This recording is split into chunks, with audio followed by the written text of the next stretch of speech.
Good morning sa lahat. Nag-ano ba kayo? Nagpasalamat ba kayo kay Lord? Sinaman nyo ba pagpasalamat si Pastor Kibuloy? Bakit? Bakit ninyo sinama? Sa kayong mga kababayan nating, good morning, James. Mayroon naman daw nagsintisip kaniti. So, ngayon, iano natin. Mamaya, itatakol natin yan. So, bago tayo babatiin muna natin yung mga subscriber, viewer, ano pa ba yan? Followers, basir, mga dati kong ex, mga dati nyong ex. Siyempre, damay-damay at higit sa lahat, yung mga bagong pumasa ng in-situ holder. Kapakan. Isang bagsak. Ha? Awa, sa atin, nitira mo naman yung partner mo. Kada kong score nila kay, doon ay mistake daw. Saan sa... Ano? Sa kuwan, exam. Siyempre, hindi yan tsamba. Pag ganyan, hindi yan tsamba yan. Talagang pinag-aralan talaga yan. Hindi kaga. Hindi. Pero hindi yan kung may in situ, kumpiyansa kayo na pagdating nyo sa Maynila na hindi kayo mag-apply. Ha? Kahit may in situ kayo, apply pa rin, ha? Hindi pwede na hindi kayo mag-apply. So this morning, mayroon tayong bagong instructor, no? Kasi kailangan yung mga instructor natin, mga ex-welder, ex-abroad, para at least, kumbaga yung actual namin na experience doon sa ibang bansa, ay hindi basta-basta namin na experience doon dahil ilang years, madugo ang labanan, ika nga, dugo, pawis at saka lungkot ang doon, kapital, no?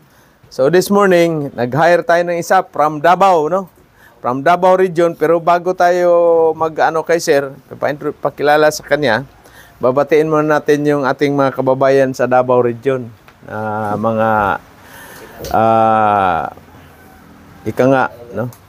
Kawawa sila doon. Siyempre, naman sila, hindi man tayo member ni Kibuloy, pero sila Pilipino pa rin, kapwa Pilipino natin di ba? Itong mga bangag naman ng mga pulis na itong mga pulpul na mga pulis. Biruin mo naman, yung pati manhole ng mga ibak o dyan, magtatago ba si pastor doon? Hindi. Bakit, kung ako bang bilyonaryo, bakit ako dyan magpakahirap magtago? Si pastor pa ang may susi doon sa langit. Andoon na yun siya sa itaas, puntahan nyo doon mga please po. Kaya umakit sila sa bubong sila. Nasira yung gutter kasi yung ladder na pulpul na pulis, hindi sinecure doon yung siyempre madulas man yung yung bubong, nag-slide, bug. O di yung kamay nun. Naghawak sa gutter. Talaga itong tapos ito namang natin, mga official doon sa Manila, si Binhor Abalos, yung mga in charge sa DILG. Wala rin siya pakialam doon sa mga niya. Wala daw siyang alam doon sa mga mga pulis. Tao niya.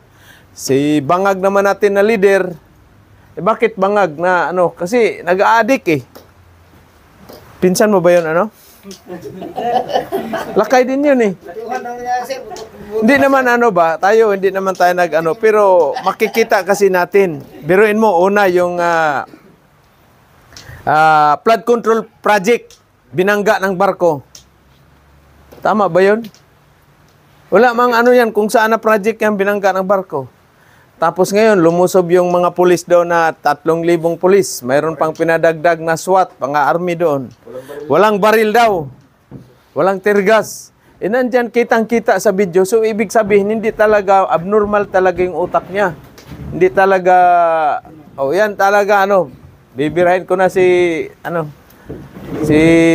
BBM kasi hindi naman niya yung mga mga Pilipino kapwa. Hindi niya love yung Pilipino kasi kung pa siya, hindi ganun ang dapat sabihin mo. Una, magpa-drug test siya, Sir Fred. Bakit tayo magpa-drug test? Tayong seaman. Pag sinabi na drug test o medical ka, obligado ka. Iyan sila mga public servant, sila ang namuno sa ating bansa, dapat drug test yan. Lahat ng mga government, public servant, dapat drug test. Bakit kaya? Kasi ngayon, bumabaha yung drugs. Mayroon pang nakita ko nung isang sa YouTube na yung liquid, parang tubig, tapos ano nila sa convert to shabu. Yung manahuli ng mga insect, mga kuan. Politiko, Oo. drug addict na. Daming drug addict. Kaya panahon ni PRRD, safe tayo maglakad. Kasi ako, pumunta ako nung 2018 2019 sa Manila, no? Diyan sa may simula sa Avenida hanggang doon sa Caloocan. No? Kasi ako ng mga parts. Kumain ako doon sa restaurant, yung panahon pa ni Kopong-Kopong na restaurant. Tinanong ko yung may-ari. Kumusta sir yung natin dito ngayon sa security dito sa regarding sa mga drugs, hold up at sa ay wala na, mas maganda ngayon. Kasi kahit anong oras ka maglakad diyan sa top, walang gagalaw sa iyo. Dati, grabe. O ngayon, bumabalik na naman. So wala. Walang miyari. Yan kasi ang nila niyan, yung nakikita kung diyan sa Davao is yung i-paralyze nila yung mga Duterte. Lahat ng mga kay Duterte, titirahin nila. Kasi treat si Duterte, mga Duterte sa election this coming 2028. Pero hindi nila alam, kung hindi sila nakiusap kay Duterte, hindi sila makabalik sa posisyon. Yan ang totoo. Ngayon, yung tatay niya, ilang presidente ang dumaan, hindi pinalibing doon sa libingan ng mga bayani. Sino ang nagpapalibing? Si PRRD. Lahat naman ngayon ng mga pulis, ng mga dati ni PRRD, sinuhulan nila ngayon para masira si PRRD. Yung mga human rights, asaan na yung mga nirip, pinatay ng mga adik, pinatay ng mga NPA? Asaan na ngayon? Wala. Media, binayaran mga media. Yung NPA at saka drug lord ngayon, nagsama-sama sila sa administrasyon. Bakit kaya, Junjun? Dahil sa pera. Bilyon-bilyon ang ginastos ng pera ng government natin. Saan galing yung pera? Tax ninyo yan, tax natin yan. Walang napuntang maganda dahil nandoon lang sa sarili nilang mga bulsa. Media, binayaran. Yung mga media dati na mga ABS-CBN, TV Patrol, mga yan. During Marcos time, sila ang kukontra sa administrasyon. Sila ang nanganga yan. Pero ngayon, asan sila? Tahimik. Wala, dahil nabayaran ng pera. Ginastos nila yung pera ng bayan dyan sa walang makakwinta-kwinta. Kung tinayo ng magandang company, hindi na kayo mag-abroad. Di ba? Bakit ka pa mag-abroad? Dito magandang sahod, magandang company, secure, nandyan ka pa sa pamilya mo. Bakit pa kayo mag-abroad?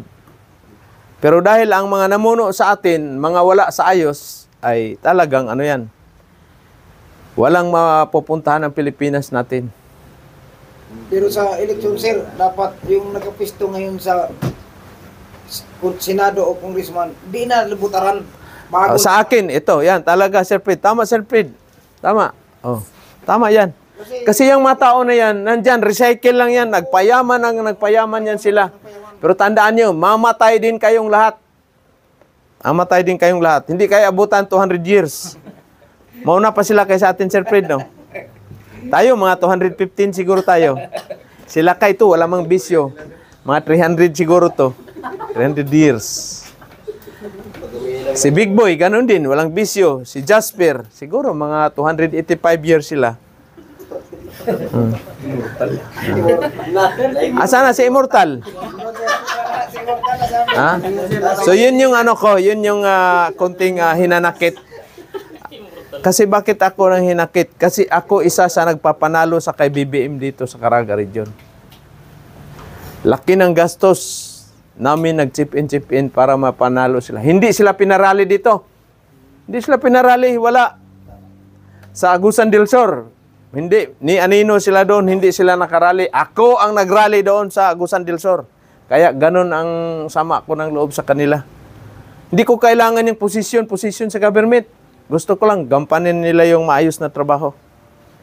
Kasi dami-daming Pilipino, 110 million Pilipinos.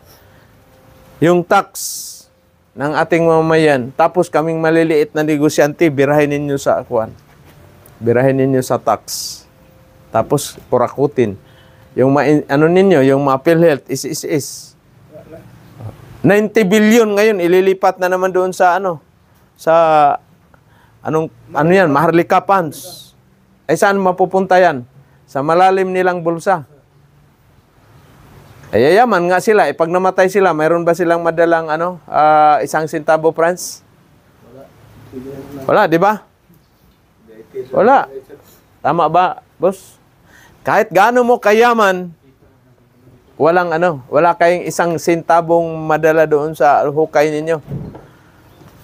Kahit gaano man kalaki yung lupa mong ano mo yan, ang square meter pa rin, maliit pa rin yung lupa mo pag ikaw ay namatay.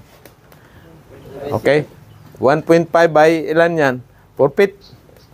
O 3 meters? Ha? Di ba? Wala talaga. Kaya lahat, panawagan ko lahat ng mga senador, ng mga bulok ng mga senador at saka yung congressman. Wala na. Kung ako lang, Sir Fred, tanggalin lahat yung congressman, senador, tanggalin yan. Mayor lang maiwan. At saka gobernur. Yan lang. Kasi yan ang nagpapahirap sa atin.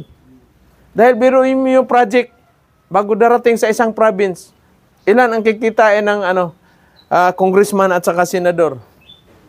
Yung ayuda lang. Tanggap ka nga ng 10 kilong bigas, 10,000 pesos, pero wala. Bilyon ang kinurakot nila niyan. Saka nga ako, bakit may party list pa?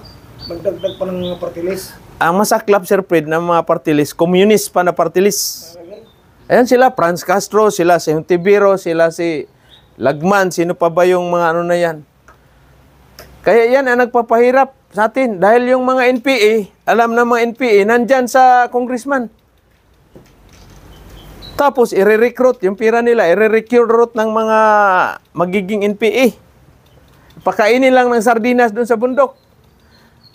Wala. Kaya po nag-NPA, wala pong utak ba? Wala man, kasi binibrainwash man sila, Sir Fred. Binibrainwash man sila. Dapat training ng Peter. O mga NPA lahat, baba na kayo, mag-training kayo, libre kayo lahat. Sagot kayo ni Lakay. Masaklap pa ngayon kasi si BP Sara, kinuha na nila ng budget. Samantalang yung mga NPA, sila Franz Castro, na yan, asan? Wala man silang audit. Brosas, yung mga mukha pa lang, wala pang krimen, suspect na eh. O yan, mga totoo yan. Magalit na kayo sa akin, papuntahin yung isang katutak na NPA dito. Patadtad ko kayo kaya, Immortal. Kulang pa kayo kay Immortal. Suhulan ko lang ng sigarilyong 2 stick yun eh. Di ba? Wala. Kaya ito, masabi ko lang yung yung sama ng ko. Kasi ang laki ng gastos namin during election dito sa kay BBM. Ito, ginawang headquarter ito. Ito. No? Pero anong nangyari? Mga congressman, dito pumunta. Sumakbo ng mga party list, dito pumunta sila. Pero after election, ni Anino, Sir Fred, di ko kailangan yung posisyon sa gobyerno na yan. Tama na sa akin tong usok ng welding rod. Wala po ng mga trainee de resin. Oo. Wala mang report yung magaling lang balik sir. Wala, patay pa rin yan sila. 200 years patay rin yan sila, Sir Fred. Tulungan natin sila para mabuhay up to 150 years. Wala. No? So, this morning, shout out sa ating mga viewer, subscriber. No? Talagang yan. Yun kailangan tayong mga Pilipino sa sunod na eleksyon, tandaan niyo yung mga tao na mga mukhang pira. Nandyan sa congressman, nandyan sa gobernur, nandyan sa mga mayor, nandyan sa senador. Tandaan niyo yan. Tanggapin niyo yung pira pero wag niyong iboto. Okay? Ang iboto natin kung sino yung makapagbigay ng magandang kinabukasan sa ating bansang Pilipinas. Kasi pag wala yan, magagaya tayo doon sa ibang bansa. Magagaya tayo doon sa kanila. Ako, naikot ko na yung buong mundo. No? Talagang, yan. Walang pagbabago. Mayroon na sana, ano na sana, medyo ayra na tayo sa Asia. Number 1, halos number 1 na tayo sa Asia. Pagpalit ni Tatay Digong, kilala nila. Yung mga ibang bansa nga, gusto nga hiramin si PRRD maging presidente sa kanilang lugar eh. Tapos ito pang mga bangag na mga tao sa ating gobyerno ngayon. Bakit masabi mo bangag? Kasi bumabalik ang drug, Sir Fred. Hindi totoo, nang bangag. Oh. Mga pulis, mayroon ng pulis nung nakarang araw, mayroong 3 pulis na ilang ano 'yon? Yung ilang pulis 'yon na doon sa may Bulacan na 30 million inano nila yung bahay. Niransak nila yung bahay, kinuha yung 30 million ng isang negosyante. Biruin mo ilang years yung pag nagpakahirap yung negosyante. Tapos inano ng mga pulis, pinasok. Dapat yun, firing squad doon sa Lunita yun eh. Laki na ng mga sahod ng mga pulis. Bakit kaya, Jasper, hindi makontento sila ng sahod nila? Bakit? Dahil dami silang bisyo. No? Kaya kayo, pag may barko na kayo, masampa na kayo, iwasan yung mga bisyo para makontento kayo sa sahod ninyo. Okay, so this morning, pakilala muna natin si Sir. Please welcome, Sir. No? Welcome. Oh, dito kay i-share mo yung experience mo sa ano. Nagkape ka na ba? Timplahan mo nga ng kape ano.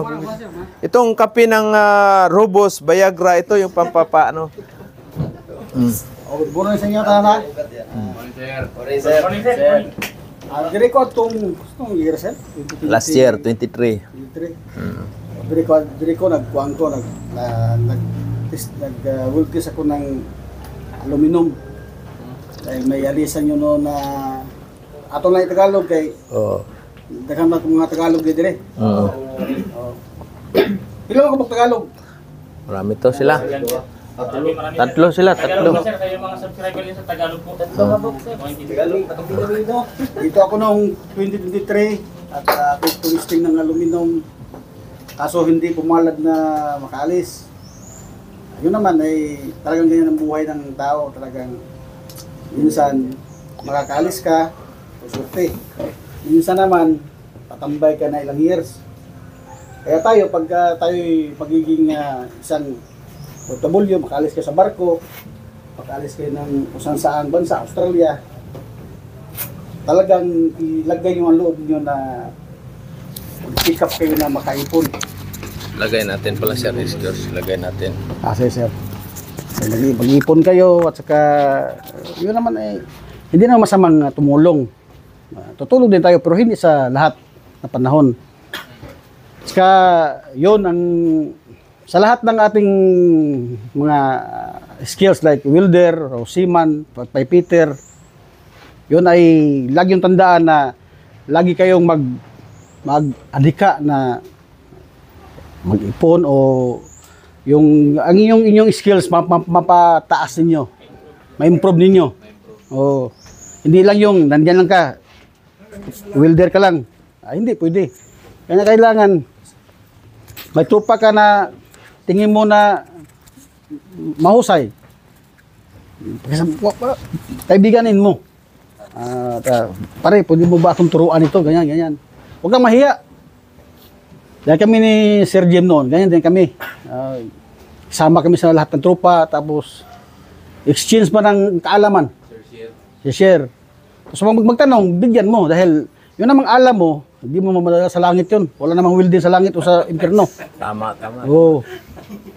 Kaya gano'n, sinabi ako ng Sir Jim, dito ka, magturo ka para ma-share mo yung kwan. O walang problema sir, punta ako dyan. O kaya nandito ako para i-share ko rin yung alam ko. Dahil hindi ako seaman pero kung ako, yung land-based lang ako. Share mo nga yung ano sir, sa experience mo sa Australia, kung ilang years ka doon. Nag-Australia ako 2006 noon. Bali, 9 years ako doon. Nung alis namin noon, wala pa yung IELTS. Wala pa yung IELTS noon. Pinuntahan kami ng Australiano sa Manila. Sa Manila kami hinire noon. At nag-hire ng boilermaker ang tawag. Marunong kang tumingin ng plano, marunong kang mag-fit up, at saka marunong kang mag-welding. Mahirap yun. I welder lang ako noon. Talagang wala akong kuwan dyan sa boilermaker. Nag-try ako. Nag-aaral ako ng tape measure, nag-aaral ako kung ano yung mga gate valve, mga valve, dahil yan ang sinasabi sa amin na i-interview sa amin.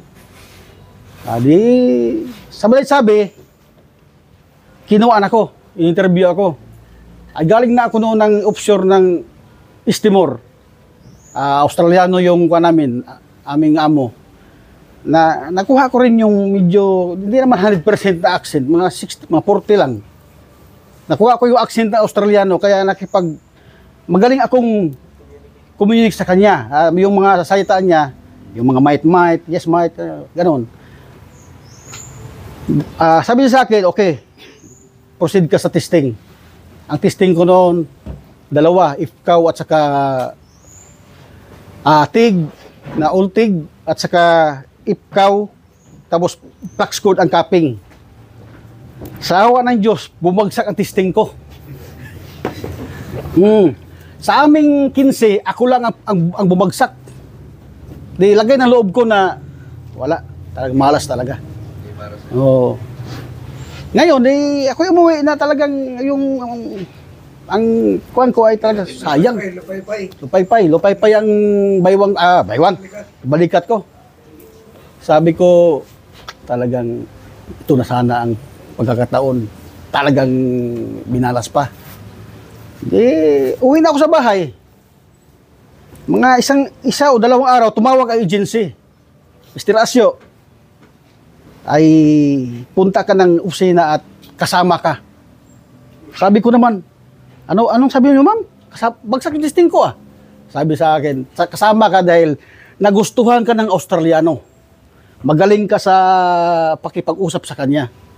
Kaya huwag kayong maniwala dyan sa mga yung bumagsak ka at saka hindi ka kasama. Makakasama ka talaga. Kaya yung mga tropa ko hindi makapaniwala na ako'y napasama. Sinuklian ko naman yung, dahil siya kumuha sa amin, sinuklian ko yung ginawa niya sa akin. Lahat ng mga titirahin doon na talagang pinakita ko sa kanya na kaya nung makita niya na nag-uminto siya ng sahod, kasama ako. Pero talagang dumating sa panahon na may mga option pa na mas malaki pa ang sweldo sa Australia. Talagang lilipat ka talaga. Kaya ako nagpaalam sa kanya. Sabi ko, sir, 3 ang pinaka-college ko. At hindi enough yung sir, yung sahod ko dahil pero enough na yun. Pero may malaki pa kasi.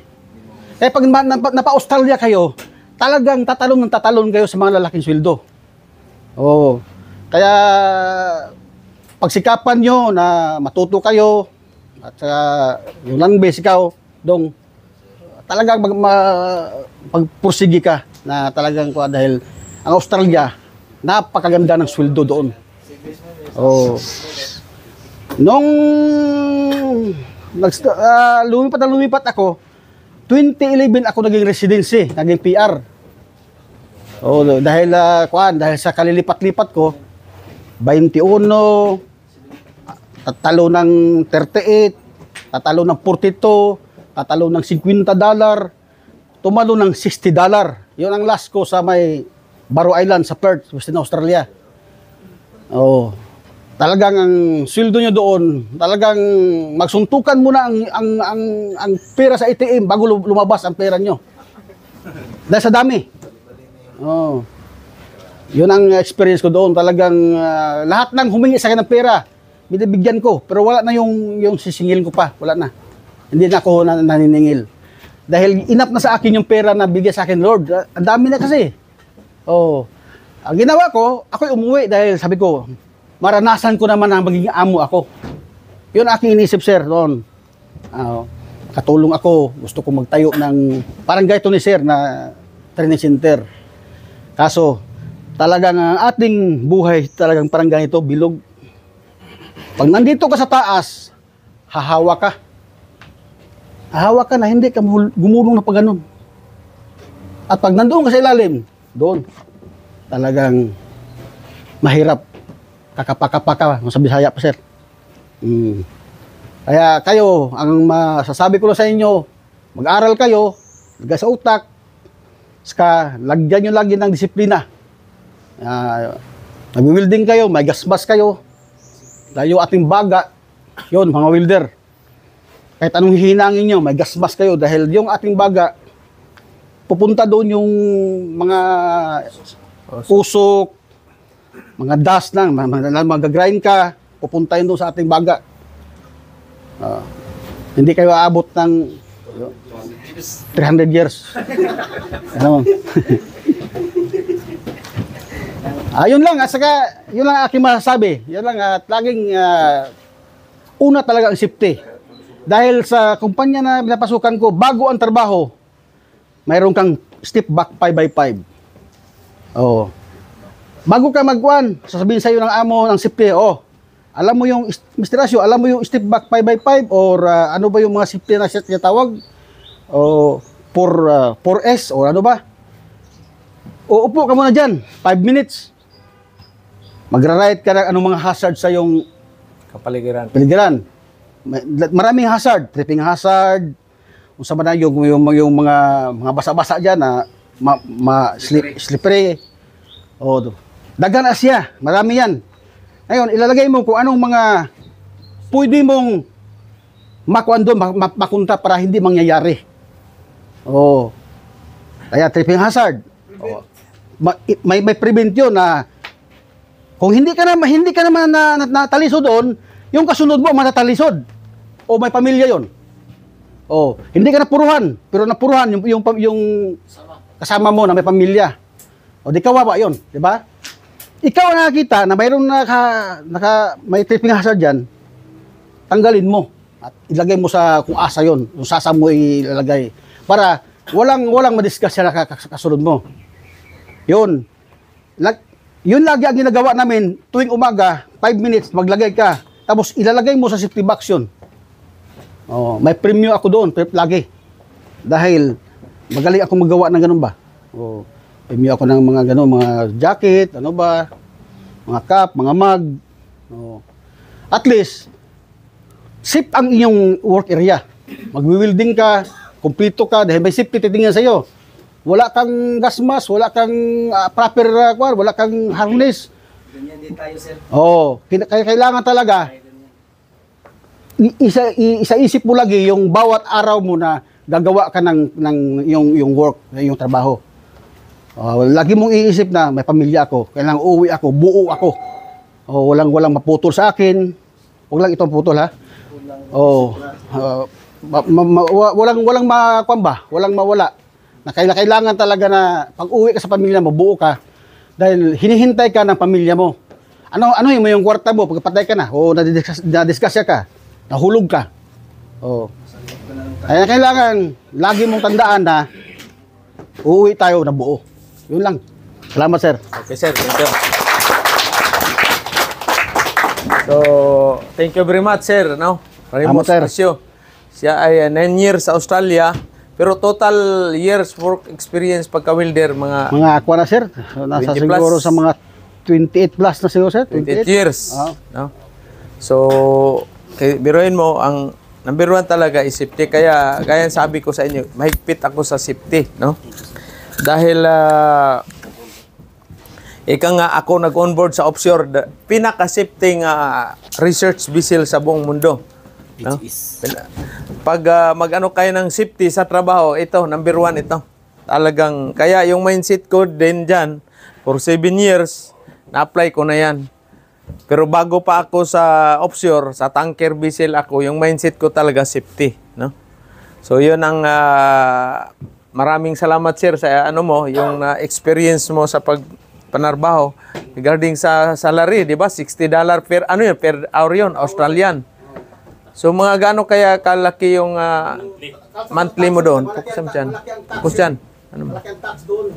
Sahod ka, sir, ng every week, 135,000 pesos. So, yun yung pinakamalaki mo na kwan? Yun ang pinakamalaki nung bago kumuwi ng Pilipinas, sir. Mga 130,000 pesos a month? Gano'n na. Hindi, sir. A week? A week. A week. So mga 500, half million. Sir? Mga, Sa mining yun? Mining? Kwan yun, sir, kaya yung pinuntahan ko, CBI na company, sa Barrow Island, sa Perth, Western Australia. Mga Yung nagkukuha ng mga LNG, sir. gas, oil and gas Gas, industry. Kaya malaki yan. Fly and fly out ako noon sa 28 days, 9 days off. Mas maganda talaga.